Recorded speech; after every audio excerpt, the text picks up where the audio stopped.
Lihat saya ke atas nih. Berat? Nampak ya?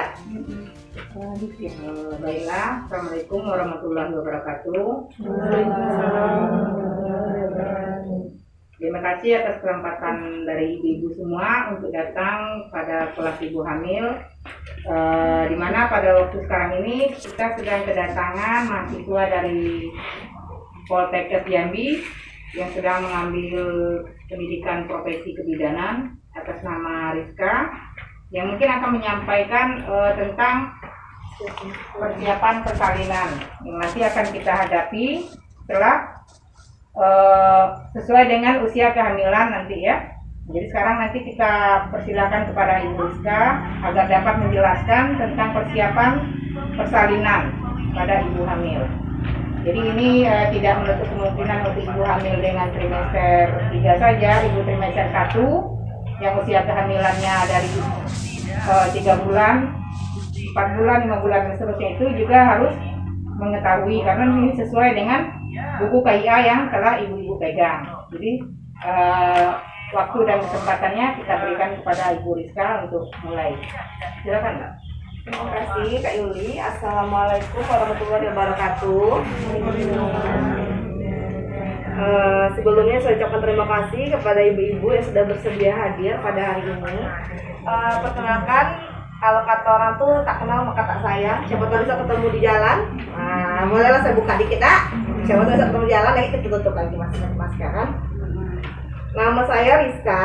Jadi saya tinggal di Sukaramai. Saya kuliah lagi istilahnya dulu. Jadi bukan dari pendidikan 0 tahun, bukan dari awal ya. Saya kuliahnya sudah ini kuliah yang ketiga. Nah, jadi di sini saya akan menyampaikan, kita berbagi, kita akan sharing di sini informasi tentang apa itu persiapan persalinan. Sebelumnya ibu-ibu sini sudah ini hamil yang keberapa nih? Ada yang hamil pertama? Pertama, banyak yang pertama ya, yang kedua. Nah, kalau hamil yang kedua, yang ketiga dan seterusnya pasti sudah tahu kan? Apa guys sih, maksudnya bukan udah tahu, udah sering memperlakukan persiapan persalinan ini, apa yang mau disiapin. Nah, tapi tidak menutup kemungkinan untuk kita di sini saling sharing, saling berbagi informasi. Apa sih yang kayak ibu-ibu yang sudah hamil anak kedua, anak ketiga dan seterusnya bisa berbagi ke hamil bakal ibu-ibu yang hamil baru gitu.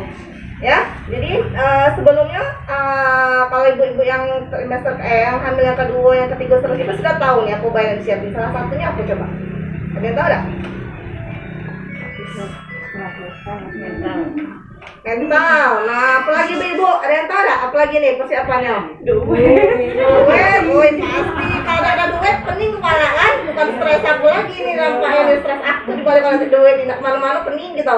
Nah, makan pasar ada duitnya pening kan? Apalagi nak melahirkan ada duit. Nah, iya, pening pula. Walaupun kita pakai BPJS, pasti harus ada persiapan keuangan harus kita siapin. Nggak mungkin kita kalau misalnya nak beli makanan di sana, nak beli apa, selama kita menunggu waktu persalinan, nggak ada duit, nggak ada mengharapkan makan di rumah sakit baik gitu kan. Nah, kalaupun sudah, makanya kita perlu persiapan untuk melahirkan ini, apa yang siapin, salah satunya tadi duit, mental juga perlu dipersiapkan, karena apa? Karena nanti takutnya kalau misalnya kita tidak ada persiapan cara jasmani dan rohani, yang mental kayak gitu, psikologisnya juga, takutnya nanti terjadi sesuatu pada saat kita mau melahirkan. Oke, ibu. Nah, sekarang ibu-ibu bisa tengok leaflet yang saya bagikan tadi. Di sini ada persiapan persalinan. Nah, apa sih persiapan persalinan? Nah, kita tengok dulu sini pengertian persalinan itu sendiri apa. Nah, tengok nih, persalinan itu, nah pakai ibu-ibu kita udah ada proyektor ya, jadi kita pakai ini pakai laptop. Ini ada saya bagian leaflet bisa dibaca. Persalinan itu merupakan proses pengeluaran hasil konsepsi, yaitu janin dan uri itu tahu ada apa ibu-ibu? Nah, uri itu plasenta itu ada apa? Kakak anak, bali kalau kita bilang kan? Hari-hari ya, yang telah cukup bulan atau dapat hidup di luar kandungan. Nah, melalui apa lahirnya pengeluarannya ini? Melalui persagina atau melalui jalan lahir normal, melalui dari vagina kita. Ada yang bisa melalui operasi, itu kalau ada indikasi tertentu yang tidak memungkinkan dia untuk harus lahir secara normal. Jadi jenis persalinan apa baik sebenarnya? Ada nggak jenis persalinan apa baik? Ayo, dapat tarik lagi dulu. Apa jenis persalinannya? Ada yang normal, ada yang apa lagi? Ada yang sesar, ada yang apa lagi? Ada yang pakai vakum, benar.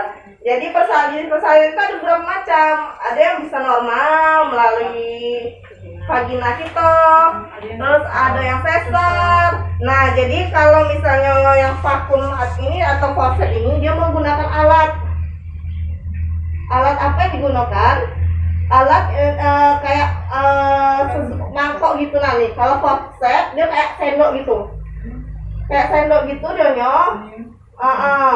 Jadi nih. Oke, ini kalau forceps nih.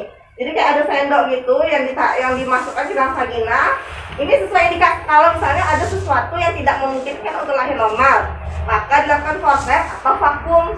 Nah, jika tidak memungkinkan untuk dilakukan forceps atau vakum nanti, misalnya ada bayinya ada panggulnya sempit dan segala macamnya tidak memungkinkan dilakukan forceps atau vakum, maka baru dilakukan operasi, ya.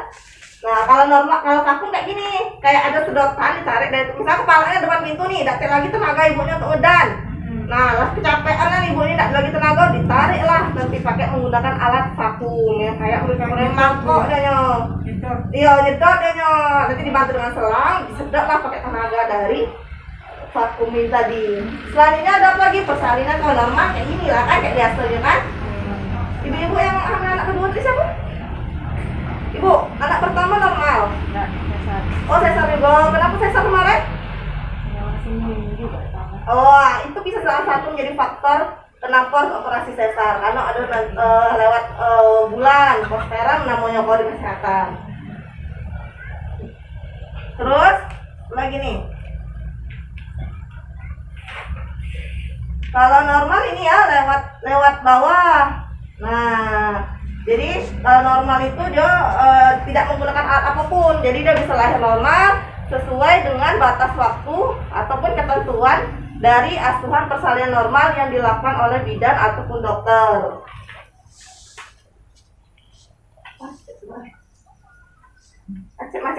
Selanjutnya kita langsung ke persiapan persalinan. Nah, ibu-ibu di sini sudah tahu nggak kapan melahirkannya? Kapan taksiran kelahirannya? Ada yang dekat ibu kapan?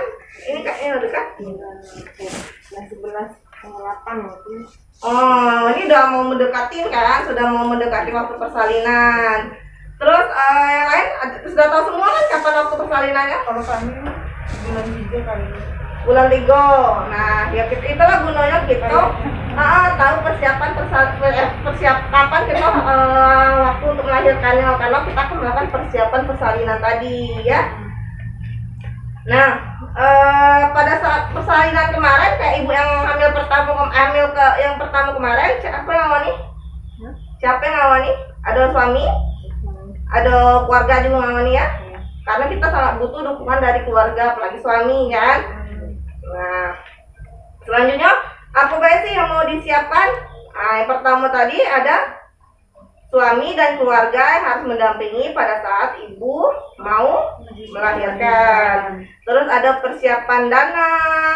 Persiapan dana ini disebut juga bisa disebut dengan tabulin, persiapan tabungan ibu bersalin. Nah, ini sebaiknya memang harus dikhususkan dananya. Misalnya pendapatannya sekian, disisihkanlah berapa persennya untuk persiapan persalinan kita nanti ya. Selanjutnya, suami dan keluarga harus menyiapkan apa lagi? Kendaraan jika sewaktu-waktu diperlukan untuk pergi ke fasilitas pelayanan kesehatan. Misalnya nih, ibu-ibu harus mau melahirkan nih jam tengah malam nih, kan nggak mungkin kalau tidak ada kendaraan. Kalau mau dekat waktunya kayak ibu ini harus persiapan semuanya. Kalau biasanya kenal bakso kuda. Apa lagi bakso kuda itu? Bakso itu B, bidan, O, obat, K, kendaraan, U, uang, D, ada yang tahu? Bisa dibaca di sini. Dana. K, kendaraan, dan Darah. Nah, kenapa darah juga dibutuhkan? Karena ditakutkan jika misalnya ibu kekurangan darah, misalkan banyak nih yang ngabisin darah pas saat melahirkan. Jadi diperlukanlah yang namanya persiapan golongan darah, persiapan darahnya untuk mencukupi kebutuhan darah ibu pas saat salin nanti. Ditakutkan kalau misalnya di rumah sakit sedang habis stoknya, nah bingung kan kemarin nyari yang Pak Daduk, mungkin kita nyari lagi, kita butuhnya segera darurat. Bisa. Terus apalagi perencanaan melahirkannya, di mana mau melahirkannya, misalnya mau di puskesmas atau mau tempat bidan Yuli atau mau di rumah sakit. Nah, persiapan dari sekarang ya. Lalu apalagi KTP, KK, kelengkapan administrasi ya. Kelengkapan administrasi sangat perlu sekarang karena ya kita masuk rumah sakit harus ada identitas diri, karena kalau tidak ada identitas diri nanti orang rumah sakit bingung kayak mana mau memberikan pelayanan nih, nanti ditanya ini di keluarga tidak ada, tanya ini tidak ada gitu kan. Terus jangan lupa BPJS atau KIS ya. Selanjutnya ada keperluan ibu dan bayi. Apa bayi sih keperluan ibu dan bayi? Apa bayi ibu? Gurita, apa lagi? Kain panjang, pakaian, apa lagi? Iya banyak ya, banyak sebenarnya. Nah, sebelum kita berangkat ke rumah sakit atau 1 bulan dari taksiran kita melahirkan, sebenarnya kita sudah menyiapkan tas yang mau diangkut untuk ke rumah sakit. Tas ibu 1, tas bayi 1. Jadi ketika kita misalnya sudah ada tanda-tanda nak melahirkan, tinggal angkut. Nah, apa yang persiapan untuk bayi tadi? Ada bedong, ada ada popok. Kalau sekarang penggunaan gurito pada bayi itu tidak dianjurkan. Kenapa tidak dianjurkan? Karena dapat menekan saluran pernafasannya. Jadi ditakutkan bayinya nanti asfiksia atau sesak nafas. Jadi bayi saya sendiri tidak memakai gurito sama sekali. Dari mulai bayi lahir sampai sekarang di umur 1 tahun tidak saya pakai gurito. Karena banyak penelitian yang menunjukkan ketika kita memakai gurito itu nanti ditakutkan terjadi sesak pada bayi. Kita tidak tahu, bayi kan tidak bisa ngeluh. Nanti tiba-tiba dia ada suara lagi pas nangis. Nah, kan takut kita. Nah, jadi persiapkanlah. Kalaupun mau pakai gurito, mungkin kalau ada tradisi kan, tidak boleh terlalu kencang, asal agak lengket gitu. Terus apa lagi? Popok, baju bayi, harus sampai habis. Boleh. Tapi kalau di rumah sakit itu biasa disediain kasur guli bantal. Nah, terus ada apa lagi? Kain panjang, kain ibu, baju ibu. Baju ibu ini seharusnya menggunakan baju yang kalau di rumah sakit nanti yang pakai. Jadi kalau kita mau nyusu jadi mudah, nggak susah kan, buka-buka lagi. Nah, terus apa lagi ibu? Perla, iya. Oke, bayinya ngompol. Dapat perla pasar rumah sakit. Bantal tempat tidur rumah sakit. Nah, terus apa lagi? Pembalut. Betul, pembalut ibu. Nah, boleh buka buku-buku KIA-nya? Kayaknya boleh dibuka.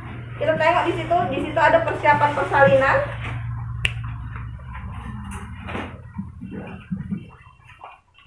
Di sini, nah ibu-ibu harus rajin membaca buku ini ya, karena kan kita tidak rutin tuh berkunjung tempat misalnya ke puskesmas, ke tempat bidan Yuli, kan kita tidak rutin berkunjung.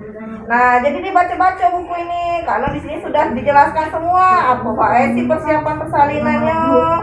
Terus macam mana menentukan bayi itu sehat atau tidak di dalam kandungan kita. Tanda-tanda bahayanya apa baik? Nih. Sudah nampak kan? Di halaman 7. Nih. Ada semua nih di sini nih. Tanda bahaya pada kehamilan apa baik? Nih. Terus setelah nanti bayinya lahir, apa perencanaan ibu-ibu selanjutnya? Dilakukan KB, pemeriksaan kontrol rencana tentang keluarga berencana atau KB. Nah, apalagi ibu-ibu yang misalnya umurnya sudah terlalu tua, kan batas tinggi resiko tinggi kita sampai ke 35 tahun. Nah, sebaiknya diatur jarak kelahiran antara anak yang satu dengan anak yang lainnya, ya Bu Ibu. Selanjutnya apa lagi? Mengasuh anak sampai besar. Oke, ada pertanyaan lagi? Ada pertanyaan? Ada yang mau ditanyakan, silakan nanti dimulai dari pertanyaan yang pertama, nanti silakan langsung dijawab. Ada yang mau bertanya?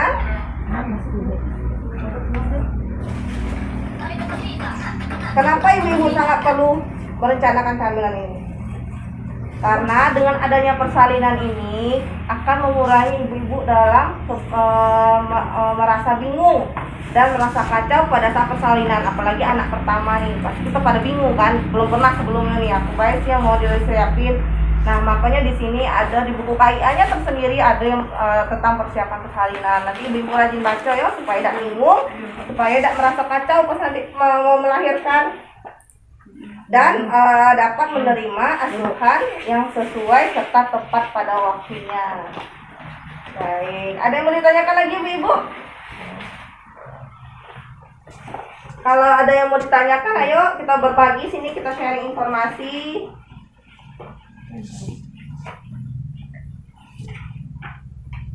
Yuk silakan, boleh dicicipi kuenya, dimakan.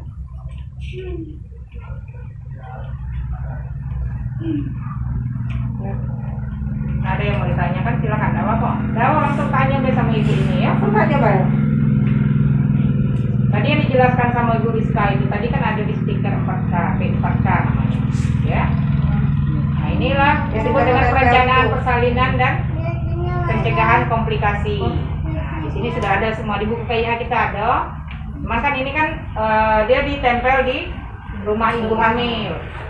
Jadi ini di sini sudah ada kapan taksiran persalinannya, siapa nanti akan menolong persalinan, kemudian tempat persalinannya di mana, pendamping persalinan itu siapa, tadi sudah dijelaskan sama Ibu Rizka, boleh suami atau keluarga ya.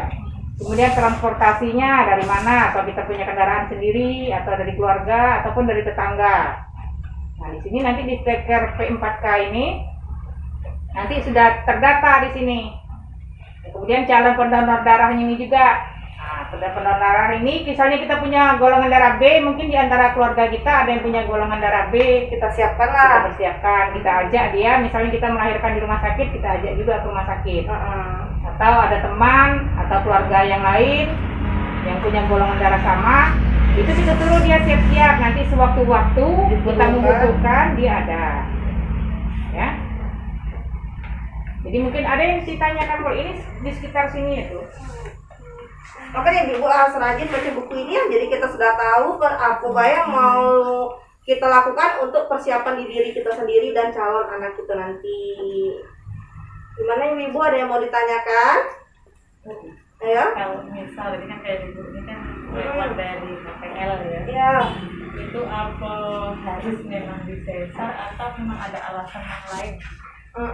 Jadi kalaupun lewat dari hari taksiran Bu Man, tak ada sakit satu pun ya, ada rasa tanda-tanda. Sama kayak saya pun juga lewat dari hari persalinan. Jadi pada waktu itu saya USG, kata dokter, biasanya kalau lewat persalinan ini bidan tidak merekomendasikan untuk lahir di rumah atau lahir di kemas. Kita biasanya ke rumah sakit karena kita butuh USG, mau nengok kayak mana keadaan bayi itu, apakah sudah terjadi pengapuran di dalam itu, pengapuran. Kalau misalnya sudah takutnya sudah lewat bulan, jadi sudah rapuh kakak anak itu, sudah jadi sudah putih dan nyok. Nah, makanya perlu dilakukan USG. Nah, di USG itu nanti ditengok perlu tidak dilakukan langsung operasi atau bisa ditunggu gitu. Karena kebetulan kayak ibu ini dia tidak merasa sakit sama sekali kan. Jadi mungkin ada indikasi kan. Umur ibu berapa Bu? 35. Salah satu faktor penyebabnya itu di umurnya sudah 35 tahun gitu. Jadi tidak direkomendasikan untuk ditunggu gitu. Makanya harus dilakukan operasi. Kalau saya sendiri kebetulan saya kemarin juga pengaturan waktu anak saya besar, maka tidak anak pertama juga. Jadi vagina itu belum elastis untuk dilakukan persalinan secara normal gitu. Karenanya dilakukanlah kemarin itu saya operasi karena anak besar, anak saya lahir 4,5 kilo gitu, dan saya anak pertama jadi tidak memungkinkan rasa ditunggu. Sedangkan saya tidak ada rasa sakit juga, cuma sudah pecah. Nah, jadi ada banyak indikasi yang memungkinkan kalau misalnya mau dilakukan operasi gitu. Nanti itu dokter tahu apa bisa ditunggu dengan induksi atau tidak gitu. Itu artinya dirangsang. Masalah infus, Itu dirangsang biar ada sakit. Kalau ada sakit, Iya. mulai ada pembukaan. Oke, ada lagi? Ada ibu yang hamil baru nih. Bayi Fitri. Boleh dong berhubungan. Nah, boleh.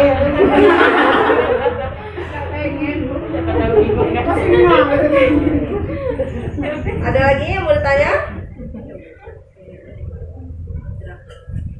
Ya. Sudah, kalau tidak ada kita tutup. Nanti mungkin ada sharing-sharing lagi di luar kita kelas di luar kita berbagi informasi sekarang ini. Nanti bisa langsung hubungin saya atau bisa langsung ke Kak Yuli ya. Baiklah, terima kasih kami sampaikan kepada Ibu Rizka atas penjelasannya mengenai persiapan persalinan. Nah, mungkin lebih kurang kita ucapkan terima kasih kepada Ibu Rizka yang sudah menjelaskan bagaimana persiapan persalinan yang harus dilakukan oleh ibu hamil.